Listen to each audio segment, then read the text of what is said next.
Hey everyone out in YouTube land. I was going to show about how this electric start works on a 48 panhead. This will fit any big twin Harley, panhead, knucklehead, big twin flathead stuff. Anything that doesn't come with electric start. It's not that hard to do, and if you've got replacement knees like I have, it really puts you back to where you can ride your old bike. If you have a bone stock Harley, you can still do it. I'm just building a full-blown custom here. It's a stock looking bike, but it's still on a custom frame. But anyway, it's very simple. I got it from V-Twin.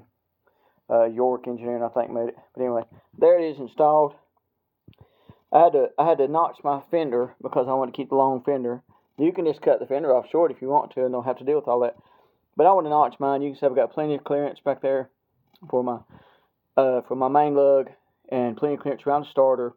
And I actually fixed mine where I can just pull the starter out even on the side of the rope if I need to. No issues there whatsoever. My oil plug clears. The kicker will still work if you want it. I'm going to put it back on. I'm not going to use it. It has plenty of clearance. I want to do this because I'm fixing to have to break this thing down to put this inner primary on there. You do have to notch the back of the inner primary back there. I'll show you. I got to do that, but it's a pretty simple unit. It bolts to the back of your transmission plate back there, as you can see. It has this starter housing that it rides in totally. This all comes in a kit. It comes with new primary chain, motor sprocket, primary chain, all that stuff comes in a kit. I have to buy my clutch and all that stuff, but the ring gear comes already on it, and it's set up for the old style 3-finger clutch. But it actually doesn't bolt to the transmission at all. It just kind of sits behind it. Real easy. Well, it's real easy. It's a little bit of figuring to do, but I mean, you can see how it works. It's very simple right there. I still got to go back and nut and bolt everything. I've just got it mocked up. But chain guard is a little bit of an issue, but that's nothing major, you know.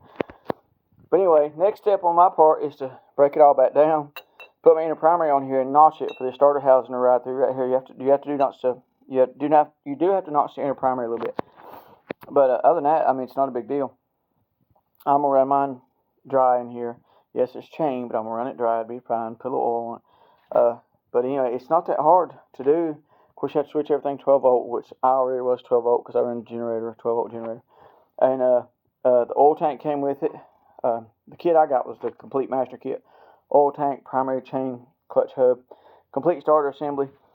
And you can see right here where I notched my fender just to get some clearance in there. But they send a little,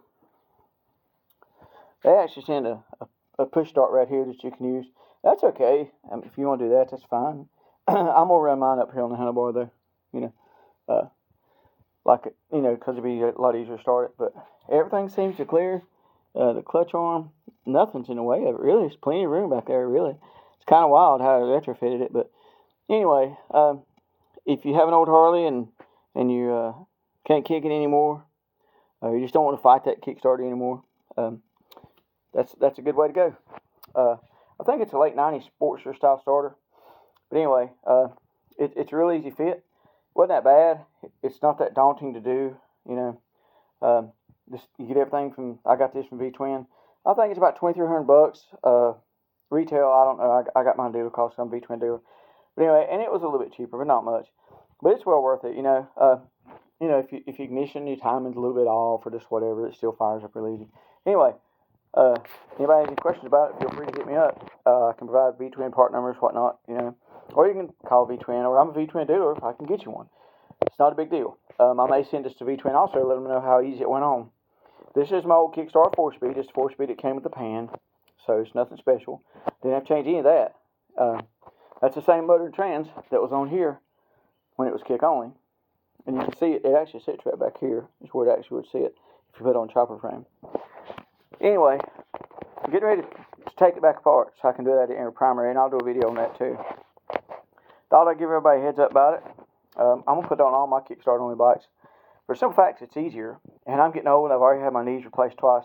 Don't want to do that again. So this way I can ride my old pan again, and it'll crank every time pretty much. All right. Need any help with it? Give me a shout. See ya.